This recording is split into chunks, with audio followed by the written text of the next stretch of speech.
सबसे बड़ी कवरेज लगातार नॉनस्टॉप 48 घंटे कवरेज जी बिजनेस पर जारी है और सबसे पहले सबसे सटीक जानकारी आपके सामने रख रहे हैं, चाहे वो बैंकिंग ट्रांजैक्शन टैक्स को लेकर हो, चाहे वो इनकम टैक्स को लेकर हो या फिर मार्केट का एनालिसिस हो। इस समय एसजीएक्स निफ्टी ये कह रहा है कि 8600 के लेवल पे है। इसका मतलब यह है कि बाजार के अंदर आज आप एक उतार चढ़ाव के लिए पूरी तरह से तैयार रहें। हमने एक आउटलुक रखा है, आप उस पर नजर डालेंगे तो आपको कल पता लगेगा कि क्लियरली आज मार्केट के अंदर तेज उतार चढ़ाव देखने को मिलेगा, क्योंकि बजट होगा और बजट से ठीक पहले और बाद का सिनेरियो आपको पूरी तरह से बदलता हुआ दिख सकता है, इसलिए सावधानी रखें।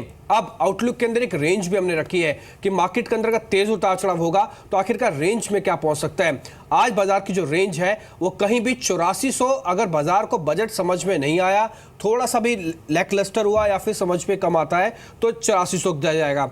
उम्मीद के मुताबिक बजट रहता है तो मार्केट आज 8800 भी लगा सकती है, इसके लिए तैयार रहे। कम से कम आज 200 पॉइंट का प्लस और 200 पॉइंट का माइनस स्विंग निफ्टी पे देखने को मिल सकता है। आज बैंकिंग स्टॉक्स पे सबसे ज्यादा ध्यान देना है आपको, स्पेशली बैंक निफ्टी। अगर आप कोई ट्रेड कर रहे हैं, लेना चाहते हैं तो 19250 से लेकर 19900 तक की रेंज होगी जहां पे आपको ट्रेड मिलेगा। 700 पॉइंट का स्विंग आपको बैंक निफ्टी पे आज देखने को मिल सकता है। 8400 की पुट, 8800 की कॉल, दोनों कॉल पुट काफी एक्टिव है, इस पर नजर रखिए। बट डेरिवेटिव का डाटा भी आपके स्क्रीन पर आएगा कि कल के मार्केट के अंदर आखिरकार हुआ क्या है। निफ्टी का फ्यूचर्स के अंदर कल हमने वापस बिकवाली आते हुए देखी है, या फिर ये कहें थोड़ा बहुत अनवाइंडिंग भी आते हुए देखिए 8600 के नीचे। लेकिन आज बजट है तो आप वॉलिडिटी के हिसाब से इसको एडजस्ट करें। कल के डाटा की इंपॉर्टेंस कुछ ज्यादा बचेगी नहीं अब। और दूसरा, बैंक निफ्टी अगर आप देखें वहां पर भी हमको हल्की बिकवाली आती हुई दिखी थी, सरकारी और निजी बैंक दोनों टूटे थे, इसलिए बिल्डअप बहुत ज्यादा स्ट्रांग नहीं खड़े हुए हैं। जो भी होगा वो आज प्री और पोस्ट बजट दोनों ही लिहाज से हो सकता है, इसलिए बैंक निफ्टी और निफ्टी की जो रेंज है हमने आपके सामने रख दी है।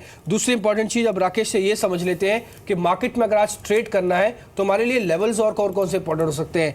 राकेश, एक आउटलुक से हमने ये तो समझ में आ गया कि एक बड़ी रेंज, ब्रॉडर रेंज 8400 और 8800 के बीच में होगा। हमको प्ले कैसे करना है? किसी भी डिप में खरीदारी करते हुए चले जब तक 8400 को हम होल्ड कर रहे हैं? Good morning Dimpy. Definitely strategy buy on decline की होनी चाहिए। और अभी तक पिछले हमने 2-3 बजट्स में देखा है कि मार्केट में एक शार्प डिक्लाइन देखने को मिला है। मुझे लगता है इस बार बजट के बाद एकदम विपरीत मूवमेंट होगी। चार्ट्स एक्सट्रीमली पॉजिटिव हैं। नीचे में डिम्पी 8520 एक इमीडिएट सपोर्ट है, बट इंट्राडे में अगर ये क्रैक होता है, जैसे आपने 8400 के स्तर की बात करी, वो एक क्रिटिकल लेवल है, गिरावट पे खरीदारी करके चलना चाहिए। एंड सबसे इंपॉर्टेंट चीज डिम्पी, ऊपर में 8680 के स्तरों पर नजर रखनी चाहिए। अगर ये स्तर आज के ट्रेडिंग में या कल की ट्रेडिंग में टूटते हैं ऊपर की तरफ तो ये गेम चेंजर लेवल्स हो सकते हैं। 8680 एक मेजर ब्रेक, मेक और ब्रेक लेवल है। अगर ये टूटता है तब निफ्टी ऊपर में सरप्राइज करने का पोटेंशियल रखता है। एल्स अगर बजट के चलते कुछ वोलेटिलिटी होती है और कोई गिरावट देखने को मिलती है तो उस डिप को यूज करें खरीदारी करने के लिए। हरी, इनफैक्ट आपका व्यू क्या है इंडेक्स पर? अपने की रेजिस्टेंस लेवल्स पर के नजदीक निफ्टी अभी ट्रेड कर रहा है। अगर मार्केट की एक्सपेक्टेशंस के हिसाब से बजट रहा तो कितनी तेजी हम देख सकते हैं, और अगर थोड़ी भी डिसअपॉइंटमेंट आई तो कितनी गिरावट?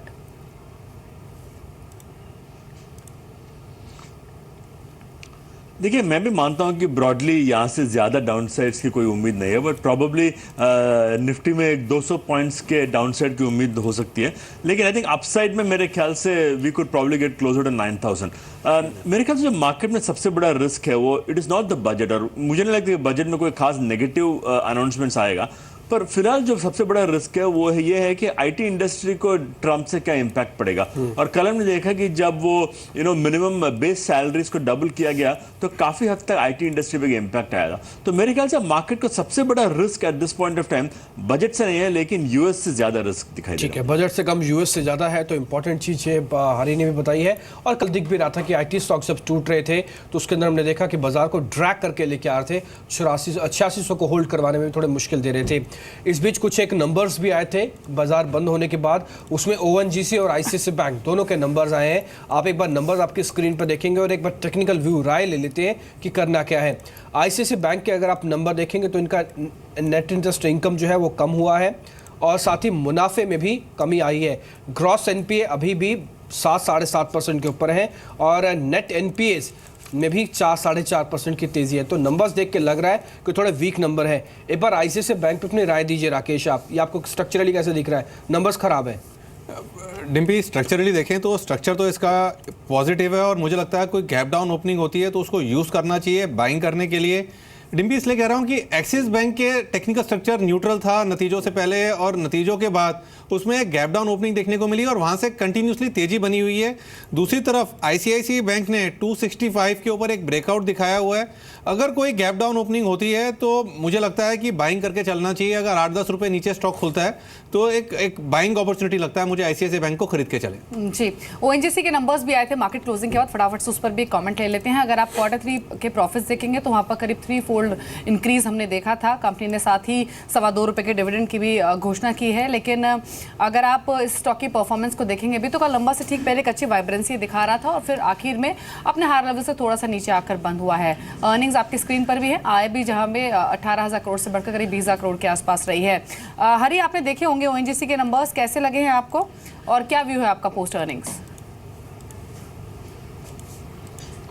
नहीं, मेरे ख्याल से ओएनजीसी का नंबर्स काफ़ी अच्छे थे और जिस तरह उन्होंने स्मार्ट ग्रोथ दिखाया है, मेरा मानना है कि this is largely because of strong oil prices. और हमने देखा कि ऑयल प्राइसेस पिछले कुछ दिनों में $45 पर बैरल से $55 पर बैरल तक आ चुके हैं और इसका एक डायरेक्ट फायदा ओएनजीसी को डेफिनेटली मिला है। तो मुझे लग रहा है कि यहाँ से और शायद एक $5 to $10 का अपसाइड हो सकता है ऑयल पे और इसका फायदा आई थिंक ओएनजीसी पे डेफिनेटली आएगा। तो हम लोग तो ओएनजीसी पे फिलहाल लॉन्ग है और हम कम से कम यहाँ से 15-20% फर्दर अपसाइड्स की उम्मीद करते हैं। ठीक है, एक शेयर देखिए सोना कोई और राकेश, एक बार फटाफट से आप, कल इसमें ब्लॉक डील भी हुई थी, बड़ी डील थी और खबर यह है कि यह खरीद जो है जेटीके कॉरपोरेशन कंपनी 25% हिस्सा खरीद सकती है। कपूर फैमिलीज का कुछ हिस्सा चला जाएगा इस कंपनी के पास और 550-575 का ये सौदा हो सकता है। कल एक अच्छा मूव आया था इस शेयर में। एक बार इसका चार्ट देखिए आप, कैसा लग रहा है आपको, ये आज भी चलेगा क्या? डिम्पी, काफी पॉजिटिव टेक्निकल स्ट्रक्चर है। इनफैक्ट 75 रुपए के ऊपर एक क्रैक देखने को मिला है। सिर्फ एक नेगेटिव चीज ये है कि कल हायर लेवल से नीचे स्टॉक ने क्लोजिंग ली है मुझे लगता है, बट वो चिंता का विषय नहीं है। नीचे में 75 रुपए के नीचे मुझे नहीं लगता है स्टॉक जाएगा। मौजूदा स्तरों पे खरीद के चलना चाहिए। एक नई टेरिटरी में स्टॉक एंटर करा है। डिम्पी, प्राइस वॉल्यूम एक्शन काफी स्ट्रांग है। 94-95 के लक्ष्य बना के 2-3 महीने का नजरिया बना के स्टॉक को बाय किया जा सकता है। जी, सोना के ऊपर इनफैक्ट आज नजर भी रखनी है। हमने लास्ट वीक आपको बताया भी था न्यूज़ इन फोकस में कि एक बड़ी अनाउंसमेंट हो सकती है। जो 25% स्टेक है सोना ग्रुप का सोना कोयो में, उसे जापान की कंपनी खरीद सकती है और आज ही अनाउंसमेंट लाइकली है। लेकिन बजट को लेकर ब्रोकरेज हाउसेस की राय क्या है ये आपको बताते हैं और संदीप मेरे से होगी मौजूद भी हैं एक्सक्लूसिवली रिपोर्ट्स लेकर। बताइए संदीप, बजट पेश होने से पहले क्या राय है ब्रोकरेज हाउसेस की?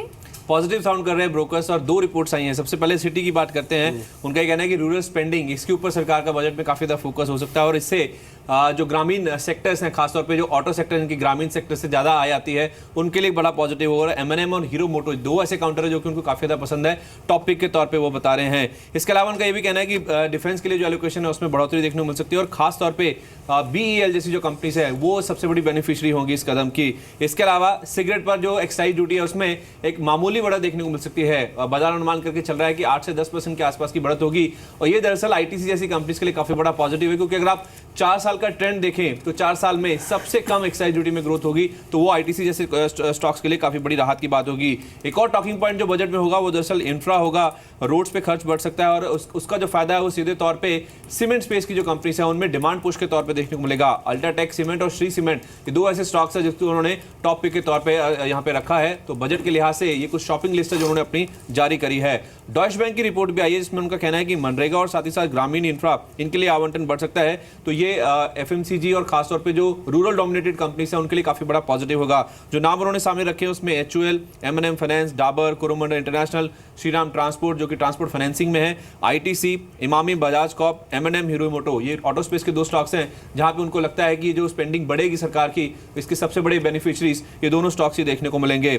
डॉइश बैंक का ये भी मानना है कि इनकम टैक्स का जो छूट का दायरा है उसमें भी इजाफा देखने को मिल सकता है और ये दरअसल मारुति, हीरो मोटो को तो फायदा होगा, इसके साथ साथ नेस्ले के लिए काफी बड़ा पॉजिटिव होगा। FMCG स्पेस से गोदरेज कंज्यूमर प्रोडक्ट्स और साथ ही साथ जुबलेंट फूडवर्क्स कंज्यूमर डिस्क्रिशनरी, इनके लिए भी काफी बड़ी राहत होगी। और इसके अलावा टाइटन, SBI, RIL और भारती एयरटेल, ये कुछ और स्टॉक्स हैं जो कि काफी बड़े बेनिफिशियरी होंगे इसके। इसके अलावा उनका ये भी कहना है कि सस्ते घरों पर भी सरकार का काफी बड़ा फोकस होगा, तो उस लिहाज से टाटा स्टील, SBI और उसके साथ साथ हेवल्स, ये कुछ ऐसे काउंटर जो कि उनको लगता है कि काफी बड़े इसके बेनिफिशियरी हो सकते हैं। और श्री सीमेंट और रैमको सीमेंट स्पेस से ये 2 ऐसी स्टॉक्स हैं जो कि उन्होंने बताए हैं जो कि बहुत बड़े राहत के तौर पे या तो फिर एक बहुत बड़े पुश के तौर पे डिमांड के लिए इनमें आप शॉपिंग करके चल सकते हैं। जी, इनफैक्ट डिम्पी काफी इंटरेस्टिंग है। अभी बजट की अनाउंसमेंट हुई नहीं है लेकिन ब्रोकर हाउसेस ने अपनी राय भी रख दी है, अपनी प्रेफर्ड चॉइसेस भी बता दी, यानी काफी कॉन्फिडेंट है वो इस बार के बजट को लेकर कि प्रो ग्रोथ बजट होगा। बिल्कुल ये होना भी चाहिए, क्योंकि लेवल्स और डाटा सभी यही बता रहे हैं। और अब जो शेयर्स संदीप पे बता रहे थे उसमें बड़ा हैरानगी हुई को आईटीसी का नाम सुन के,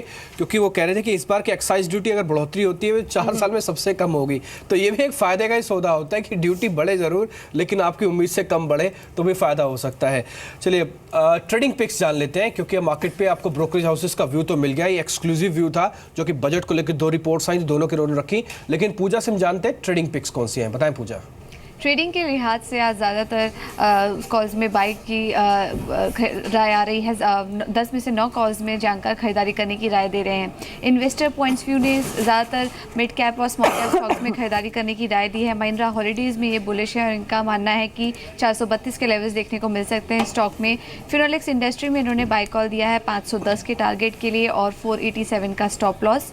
और इसके अलावा सुप्रीम पेट्रो में इन्होंने बाई की कॉल दिया है, 282 के लेवल्स देखने की उम्मीद है स्टॉक में और 263 का स्टॉप लॉस लाकर चलने की राय होगी।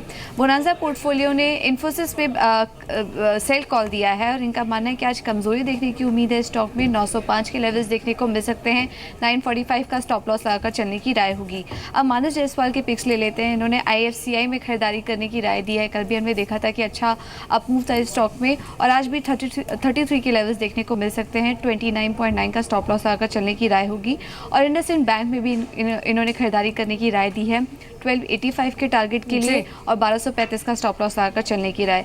चॉइस ब्रोकिंग ने प्रेस्टीज एस्टेट्स में बाय कॉल दिया है 172 के टारगेट के लिए, 160 का स्टॉप लॉस। और सद्भाव इंजीनियरिंग में इन्होंने बाय कॉल दिया है 285 के टारगेट के लिए, 273 का स्टॉप लॉस लगाकर चलने की राय होगी। आखिर में जगदीश ठक्कर के व्यूज़ ले लेते हैं। इन्होंने ONGC में बाय कॉल दिया है, कल नतीजे भी आए हैं इस कंपनी में। उनका मानना है कि आज खरीदारी करना चाहिए स्टॉक में 209 के लक्ष्य के साथ 195 का स्टॉप लॉस लगाकर चलने की राय होगी। और आखिरी कॉल में इन्होंने HDFC में खरीदारी करने की राय दी है, 1400 के लेवल्स देखने को मिल सकते हैं स्टॉक में और स्टॉप लॉस 1325 का लगाकर चलने की राय।